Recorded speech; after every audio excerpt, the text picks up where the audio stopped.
Eh bien, Bruno Paradis, en tant que préfet de la MRC de la Métis, donc c'est le 40e anniversaire du TAC, et aujourd'hui, on annonce finalement qu'on est capable de s'adapter. Absolument, 40e anniversaire, mais il y avait la nécessité de changer nos pratiques. Donc, on voyait qu'il y avait une certaine clientèle qui était, qui était moins enclin à appeler 24 heures d'avance pour avoir un service. Non seulement le fait d'appeler, je pense par exemple, je pense aux adolescents, là, dont les miens, d'appeler pour avoir un service, déjà, c'est plus difficile pour eux. Souvent, tout se fait du bout des doigts, mais aussi d'appeler 24 heures d'avance, quand souvent, ils ne savent même pas qu'est-ce qu'ils vont faire 5 minutes après.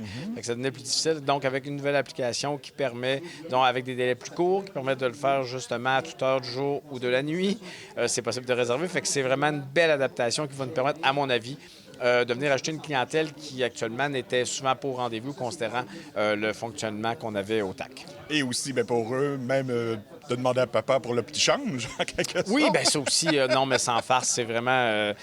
souvent, moi, je regarde mon garçon, puis qui me dit, je suis en train d'aller le porter au transport adapté collectif, puis qui va me dire, « Hey, papa, est-ce que tu as 4 sur toi? » Fait que là, c'est soit un arrêt au dépanneur, soit parce qu'on a moins d'argent sur nous On qu'avant. oublie les guichets parce que c'est des papiers. Ben oui, exactement. Fait que là maintenant, avec payer par carte de crédit en ayant un compte, une réserve là, dans l'interface, dans l'application, c'est merveilleux. Comme ça se fait un peu partout là, quand on va sur des applications. Fait que c'est vraiment une excellente nouvelle. Ça va être, puis je pense qu'une clientèle même actuelle va trouver ça plus intéressant de fonctionner avec cette application-là. J'entends parler pas juste des adolescents, mais des adultes là, qui vont trouver ça beaucoup plus facilitant de pouvoir faire ça le soir, de faire ses réservations en écoutant une série plutôt que d'appeler. Il y a ça, mais deuxièmement, je pense que ça nous permet d'aller chercher une nouvelle clientèle, ce qui est une bonne chose parce que, comme je le mentionne, avec l'augmentation du prix du loyer, je pense qu'il y a beaucoup plus d'adolescents qui, au lieu d'aller sur Rimouski, vont le faire avec du transport adapté collectif au lieu d'acheter soit une voiture ou de louer un appartement. Et aussi, je pense que on peut être fier dans la Métis parce que les maires ont quand même embarqué facilement dans ce projet-là. Là. Ah oui, absolument. Depuis le début, en fait, le transport collectif, c'est fondamental. Les élus l'appuient, le souhaitent son développement. Je pense qu'ils sont conscients aussi que tant pour la ville que pour les communautés autour, il en va de l'avenir de nos milieux, d'avoir un transport collectif qui est fiable, qui est régulier. Ça permet des fois, souvent, soit à des jeunes familles de venir s'installer dans des communautés plus rurales, mais aussi à des personnes plus âgées de rester plus longtemps dans les dites communautés. Puis c'est des gens souvent qui s'impliquent beaucoup, donc on veut les garder le plus longtemps possible.